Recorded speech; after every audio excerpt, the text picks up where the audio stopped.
Hello,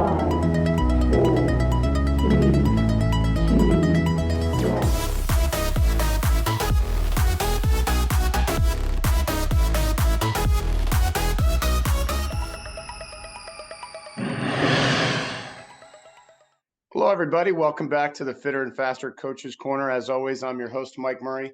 Delighted to have my guest, Coach Paul Donovan from the New Jersey Wahoo's Swim Club, join me today.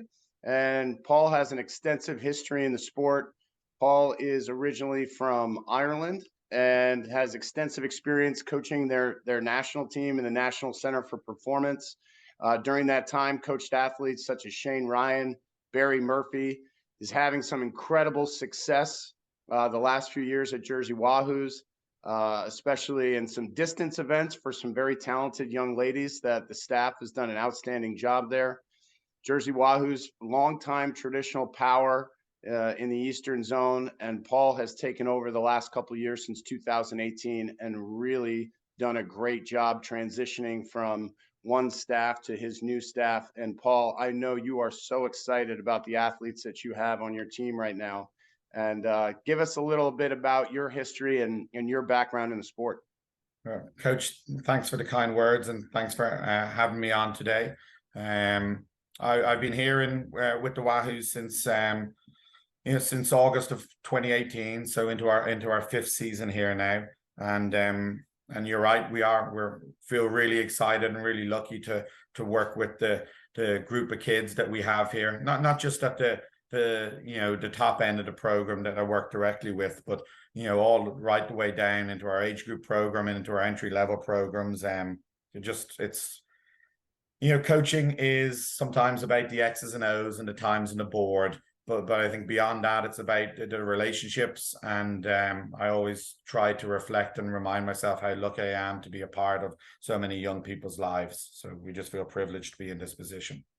Coach, who are some of the people in your life as an athlete and as a coach who helped mentor you along the way and gave you your first experience and your first opportunities to become your own coach? Well, I grew up in Dublin, in Ireland, and I swam in a couple of swim clubs back there, and I was really lucky. I had a fantastic age group coach, a man named Eamon Bean, who was a huge positive influence on me because I wasn't the world's greatest swimmer, but yet I always felt like I was really important when I was in the pool swimming with Eamon, and that gave me a great passion for the sport and a real love for the sport, and also a love for coaching, because when I look back on it, I see the impact that a man like that had on me. But I think in terms of my own swimming career, it's a bit different back home. There wasn't really many avenues to swim post high school unless you're really good. So I stopped swimming and started teaching swim lessons and coaching 10 and unders when I went into college as a way to pay the bills, and a way to fund my new lifestyle when you spread your wings a little bit. And really, again, I was just really lucky as I got into coaching and teaching that I came across some really enthusiastic and knowledgeable people. Back home in Dublin, I worked for a coach named Earl McCarthy in Trojan Swim Club back in Dublin, and he really opened my eyes. He was an Irish Olympian in 1996 and had trained internationally in Germany, and he just opened my eyes to a whole different world of swimming. He opened my eyes to ASCA, to the American Swim Coaches Association, and signed us all up as members there, and that just broadened the range of knowledge and what we thought was possible. So I think that was a huge junction in my coaching career when that happened, when working for Earl and joining ASCA, and the combination of those two things just leading me to a bigger, badder world that's out there. And then I came to the US the first time in 2006 to gain some experience. And again, I was really lucky with the people that I met. I got to volunteer at the University of Florida with Coach Greg Troy and Coach Martin Wilby and Coach Anthony Nesty, and they were obviously huge influences on me. Again, not so much in the X's and O's, but just more so in the art of coaching and how you treat people and how they treated me. And the experience I had made me want to stay involved and share that experience with more and more people. Oh, that's fantastic. And one of the things, Coach, that I so appreciate about your journey and that I share with you is I spent a lot of time coaching 10 and unders. How did that prepare you to be a head coach one day? What are some of the lessons, the best lessons that you learned working with those age groupers, other than the fact that those kids come to practice every day ready to rock? Ready to run. They're just so much fun to be around. I loved my time coaching the 10 and unders and coaching younger kids and teaching swim lessons as well. You know, I did more teaching of swim lessons when I was in college than I did of coaching swimming. Um, and I just think you know, it reminds you of the fun and excitement that's involved in not just in swimming, just in young people, and how we want to keep that going and be involved in it. So that's the biggest thing about working with kids, is just the excitement and the fun that they bring to the table. And it kind of reminds us that we've got to make sure that we meet them where they're at, and we don't get too far ahead of ourselves and don't try to remove that natural inkling that they have to enjoy themselves. And we don't ever try to take it away from them. Sports got to be fun in order to get better. And it's a great segue for our topic today. One of the things that I really appreciate about you as I watched you coach alongside you at juniors was you were really locked into what your team was doing, who was warming up when, were they getting pace work in before they swim. These are things that I observed and that I try to learn from other coaches in the sport. And I saw you really locked in there. When I asked you for some topics today, you sent me a great list, but the one that really stood out to me was that patience leads to performance. Talk a little bit about that. Um, so I think there's a couple of aspects to it. I think the first thing is that, you know, especially when we're coaching in club, we're going to have kids potentially for 10 plus years. And 10 plus years at any juncture in your life is a long period of time, and a large chunk of it as well. So we don't need to fix the world's problems in the first 100 days. We don't even need to fix them in the first few years. Really, our job is to keep them coming back, and keep them interested enough by teaching them new things over an extended period of time that they don't lose that interest and lose that passion. So I think when you take a step back from it, and you know, I talk to the coaching staff a lot about the faceless athlete, is that when we're doing our planning, we have to remove the personalities and the emotion from it, and we have to look at what we have available to us. And what we have available to us is we have 300 kids in the program at any one time. And some of those kids might have a year left, might be, you know, seniors in high school. You know, some of them might have 10 years left because they might just be, you know, in our 8 and under group. And we don't have to force the issue. Even with those guys in their last year of the program at Wahoo's, we're hoping that they've got another 4+ years of swimming in them. So, you know, it's a long process, and nothing that happens today is going to be the be all and end all. Absolutely. One of the things that's such a challenge for coaches this day and age with a new generation of athletes is that patience is something that can be a challenge to talk about. It's not something that you can't teach, but the youth of today is really used to getting things the second that they want it. And this is long talked about on every athletic podcast, every swimming podcast. We hear coaches talking about it's really hard for these athletes to grip process. What are some of the things that you and your staff do at Jersey Wahoos to help teach them how to be patient? Well, the first thing I'd say about this generation of athlete is that, you know, I left school 22 and a half years ago, and they are light years ahead and light years better of my generation of person. Leave swimmer out of it. They are so much more engaged. They are so much more committed. I can't imagine what it would be like to deal with a 16-year-old Paul. But I know dealing with the kids I'm working with now is they're just light years ahead of where I was as a kid. So, you know, first thing we'd say about when we teach the process is we tell them what they're good at. And we really try to zone in on their strengths and give them the feedback on what they're doing well. And then that's what we spend most of our time talking about. And then as we observe weaknesses or things that we'd like them to do better, we try to then create opportunities where they can be successful at those weaknesses, so that then we can tell them how good they're doing at that, and try to build their confidence that they are able to do those things. So try to remove the barriers from them between the things that they think they can do and the thing that they can't do. And then the other thing about patience is that, you know, we talk about things, we ask them to think about it, and then we come back and we talk about it again, whether it's in a couple of days or in a few weeks or whatever it may be. So we just try to slow the pace of those things down, remove the urgency. Again, nothing that happens today needs to be fixed by tomorrow. That doesn't mean that we don't need to talk about it today. It just means that we don't need to fix it today. And we try to tell them that we'll identify these things. We'll give you the opportunities to learn how to be successful at it. It's just going to take some time. It's going to take some reps. You know, any sort of skill acquisition, you have to spend time practicing it. So we try to give them the time and space to be able to do that. But we talk about things a lot, and then said we try to step away and give us and them the space to grow and learn and move with it.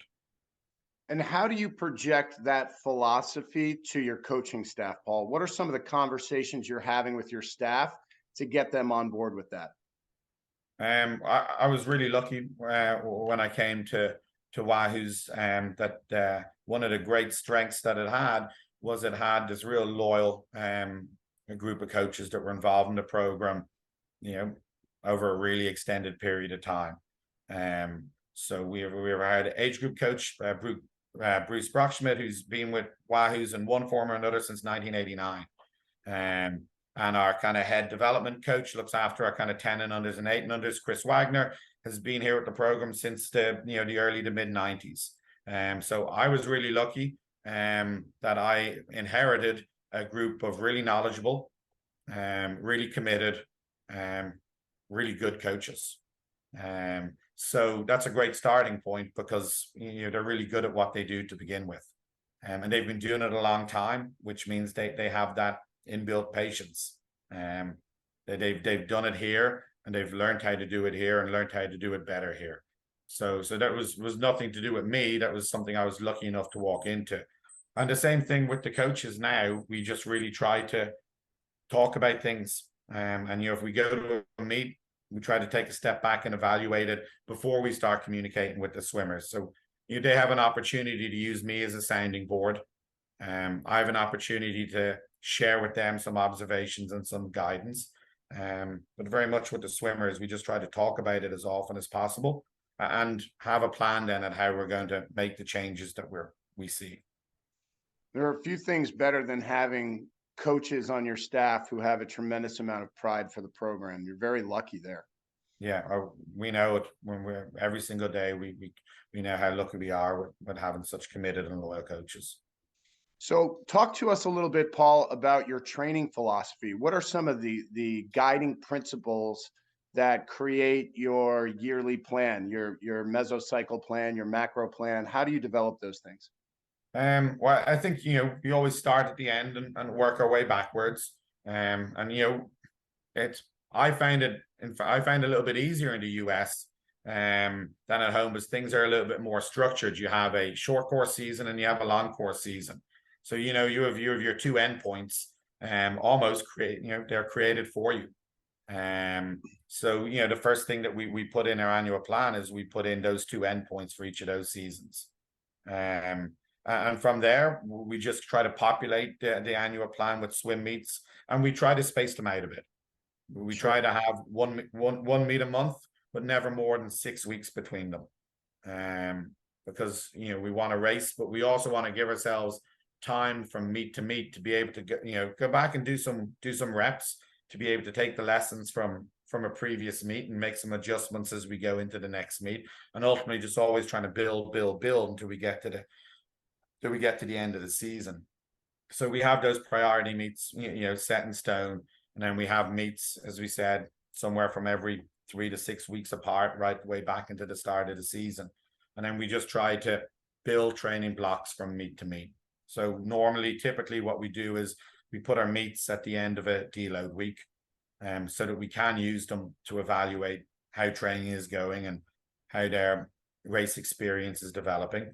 And whether that's a 4-week cycle or a 5-week cycle or a 6-week cycle, meets are fixed. I can't always choose when the swim meets are. So we put in the ones that we want to go to, and we build the training cycles around that. But typically we'd go a deload week into every meet, so that we can use it as a real evaluation tool about how training has been progressing. Well, it seems to be working, Coach. And I do want to talk to you. Have many great athletes in your program, but Henry McFadden at juniors 133.0 wins the event, 416 in the 500, and then parlays both of those into a 144 200 fly. And then, of course, you have Maggie in the outstanding performance in the mile 1601. There's a lot of combination of training that needs to happen to get a boy to be 133 and a young lady to go 1601. So what are some of those go-to favorite Paul sets that you like to see these kids progress on, and it kind of helps you measure how they're doing throughout the year? So one of the things that we try to implement here at Wahoo's from top to bottom is that we do have a lot of alignment and synergy between some of our core training principles. So we, each of our training groups has an average volume per hour that we use ourselves to work to. Each of our training groups has basic intervals for freestyle, for the strokes, and for kicking and stuff like that. And at each of our training groups, we have 3 core training days a week. One based around freestyle, one based around the individual medley, and one based around fly. Just every Friday, the whole program just goes butterfly. That sounds like Greg Troy. And yeah, you are what you're around and what you learn from. So I always loved it. It was always a great day of practice in Gainesville, and it's been a great day of practice here. So all our programs do that, and all our athletes within the training squads do those days. And I think then with the national team, because they are, I don't like using the word older, because they're only teenagers, more experienced trainers. We'd have 3 days that we focus on some more specific trainability. So you might have a backstroke group, a breaststroke group, and a distance group. And that's where you can start to individualize, the kids based around what their priority events are. And then on top of that, in terms of their really challenging them around specific stuff, we go fast at least once a week, mostly twice a week, sometimes 3 times a week. So, they've got 3 kind of core training days, 3 more specific training days, which allows us to have, kids go in different directions. And then when we're going more race specific quality stuff, again, we have the ability to go in a couple of different directions within that similar structure and similar practice outline. So that's why I think what allows a kid like Henry to be successful, and a kid like Maddie to be successful. But they do definitely have a lot of overlap in what we do. And typically 50% of practice is everybody together, always. I like that. I like the idea of everybody getting on board with some of the same principles that you're doing. And it certainly shows, right? I mean, Maddie's got a great 400 IM. She's 413 in high school. She's going to swim for Uri next year. It'll be really exciting to see how that goes. It shows a little synergy, as you mentioned, between your training groups. You did say, Paul, that you have different sets of intervals. Now, how do you calculate who goes on what? Well, I think so. What we try to do from the program top to bottom is, we are, it's a 7-lane, 25-yard pool we train out of. And so there are restrictions on space wise. So each group has a B, and C interval. And the C interval in one group should be the A interval of the group down below. So we were talking about Coach Bruce earlier. Coach Bruce coaches both our main age group squads. We call it the Horizon program, the Horizon 1 and Horizon 2 groups, which is mainly one is a JO group and one is kind of a 10 and under group. So the C interval on the national team would match the A interval on our Horizon 1 team.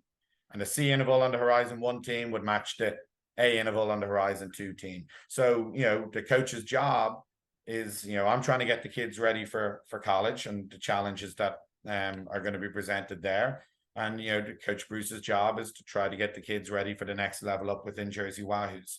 So, we feel that by having that alignment in the basic training intervals, we create that, natural stepping stone for them to go up. So when they do move up a group, there's enough things changing already. They're going to do more hours.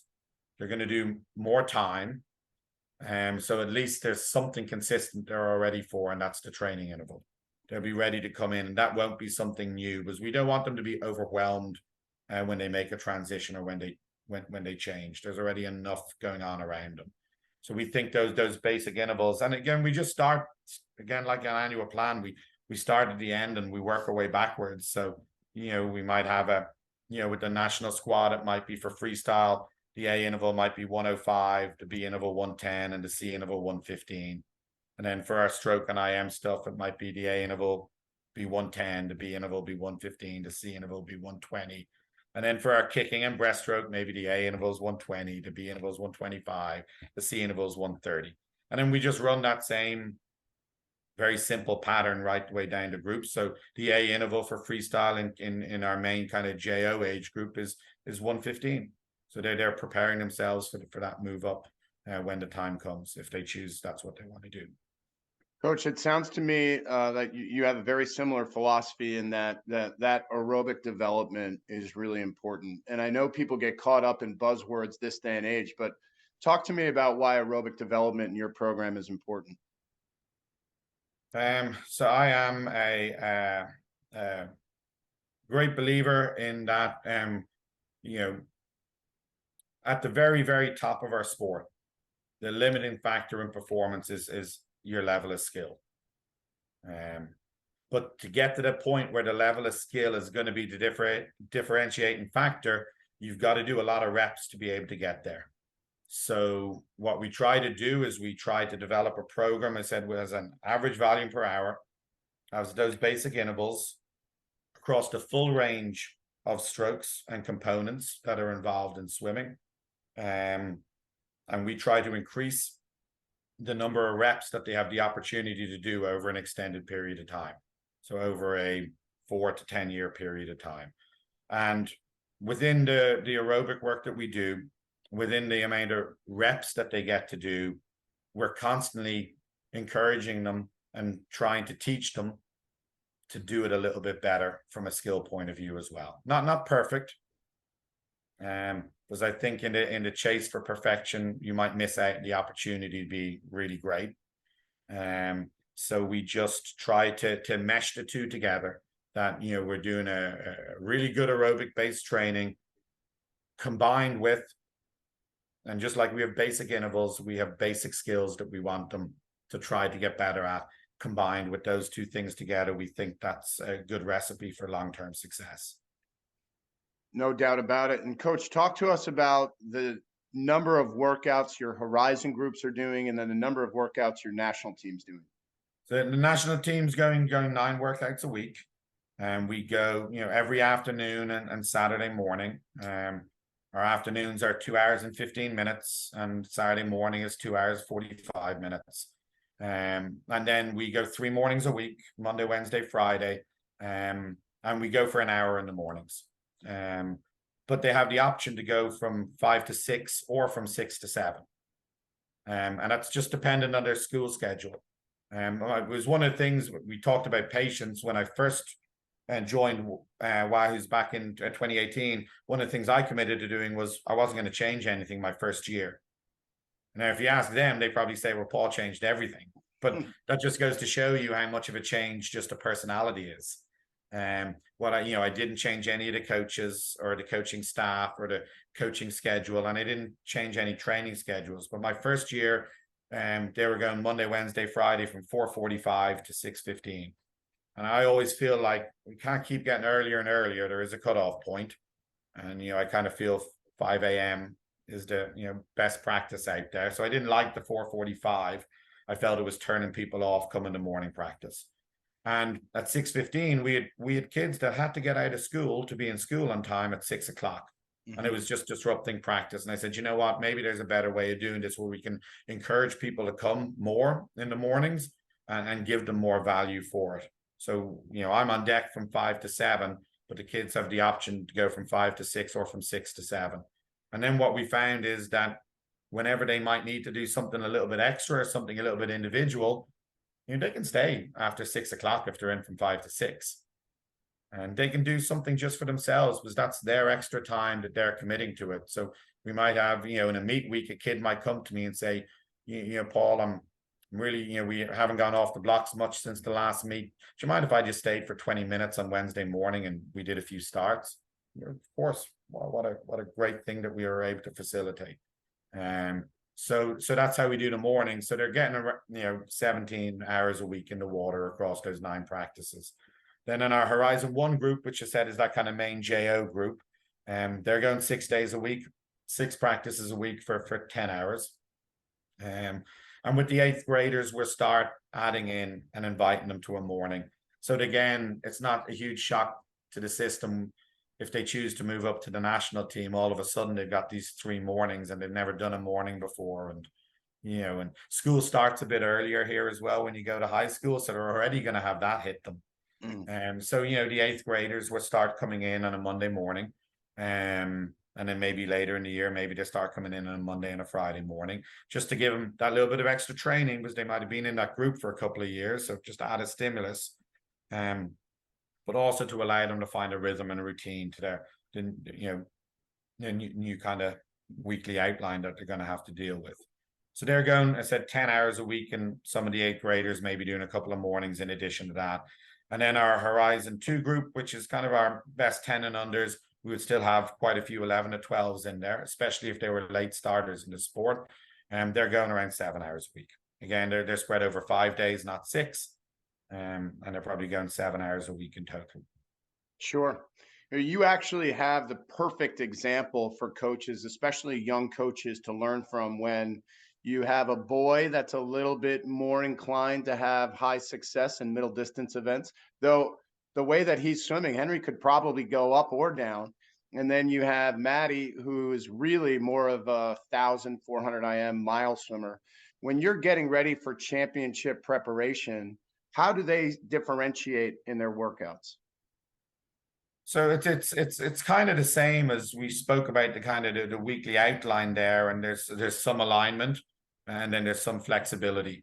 And I think when you're dealing with, like, there's 35 kids in the national team here, and when you're dealing with so many different personalities and so many different physiologies, what we try to do is we try to have a really good framework and a really consistent framework that we stick to broadly. And then within that, we have loads of gray area that we can play around with. So when we go into our kind of preparation phase for championship season, you know, we typically try to find a meet 3 to 4 weeks out. And we give them, you know, 3 days rest for it. So we really get an idea of where they're at. And then coming out of that meet, we'll shift out of our regular weekly outline and we'll just move into a 3-day cycle. Very standard, you know, again, something I learned while I was down at UF, something I've heard loads of coaches talk about, where we just go, you know, we call it a pink day, it's our aerobic day, you know, a pace day, which is more quality swimming, and then a pop day where we do a bit more speed stuff. And we run that 3-day cycle. And again, depending on the individual, maybe some of them, their overall volume is a little bit more, maybe some is a little bit less. When we're doing our quality day, again, we have the opportunity to do a set for those middle distance guys, a set for those distance guys that hits what they need. And then, you know, in that 3rd day, that pop day, we really have a chance to look at them individually and, you know, maybe spend a bit more time on a technical thing that someone needs just to refine, or just like a kid like Maddie, just keep her moving a little bit more on that day. So again, within that framework, when we're pretty organized, we know when we get into that pace day, we have the ability to do a couple of different sets. And then on that pop day, we have the ability to really be a bit more individual what they need. And what we always try to do is we try to have everybody in small pods. Nobody's ever an island. Because socially, we want them to have those connections and those relationships and that support for when they're doing what we ask them to do. Absolutely. That's so important, especially as you get ready for a big meet. That's an island. If you're, that lonely 400 IM or a distance swimmer doing extra stuff and you're by yourself, it usually doesn't work out well. Coach, what are some things that you learned working with athletes like Shane Ryan, like a Barry Murphy, that you take back? We talked about what you learned from working with the little guys. What did you learn from working with those elite level world-class athletes? Well, when you're working with older people, they weren't kids. Barry had a very successful junior career in Ireland, a very successful collegiate career in Tennessee, and had spent a period of time with the pro group at the University of Michigan with Club Wolverine. So when Barry came back to Ireland, he was a grown man, and you really want to lean into his experiences and his knowledge and allow them the chance to feed into what they're doing. So I think one of the things we did with both of them was we were real clear up front with what our expectations were. So before they decided it was a program they wanted to train in, we were real clear with them around what our expectations around the number of practices a week, all that basic stuff, and gave them a real clear plan. Gave them a chance to give some feedback on it and had a conversation, and we pretty much had an agreement in place before they stepped foot in deck for their first practice. And what we tried to do with and we worked with Barry first, we tried to do with Barry was, again, 9 practices a week. 3 of them he went with the group, 3 of them the group went with him, and 3 of them he went on his own. And the ones where he went with the group, he was really keen on giving back to Irish swimming at the age he was at. It was fantastic because we had a very young group of boys in the training center at the time, and so it was great for them to see him just getting in and training with them. And then the 3 days a week where he might be doing something more specific, he might just lift a couple of them out, and it was just a great opportunity for them to train and race Irish Olympian Barry Murphy. And then we gave him the space where 3 times a week he came in and it was one-on-one with me, and we talk a lot about technical things that he wanted to work on and some speed and power stuff that he wanted to work on. So that's how we tried to set it up. So there was a lot more collaboration, a lot more one-on-one with it, but they're grown men, they're adults, and they've got a load of experience in doing things and not doing things that we want to make sure we listen to and gave them the opportunity. The challenge is you still got to try to hold their feet to the fire on the thing. So just because they're experienced and just because they have this great knowledge base doesn't mean that they know everything. And I think that's the balance and act that you try to build in your relationship with them.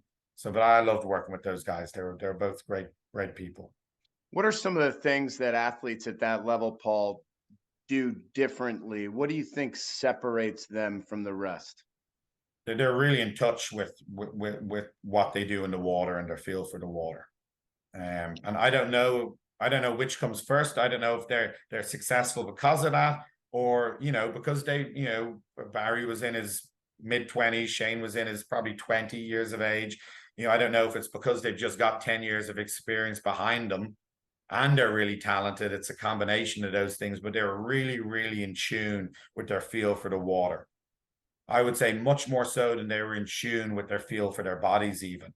Because the natural inkling with the feel for the body is in trying to do a little bit less. And I said, you got to try to keep their feet to the fire a bit to keep them going on. But the one thing I always listened to was how they felt in the water from a technical point of view. And I always tried to give them time and space to work through that if they weren't feeling good in the water. Give them the opportunity in warm up or in swim down or in a practice a week where they could just get in and figure it out. They didn't need me. They just needed time and space to be able to work through that. Sure. That was something that both of them had in common.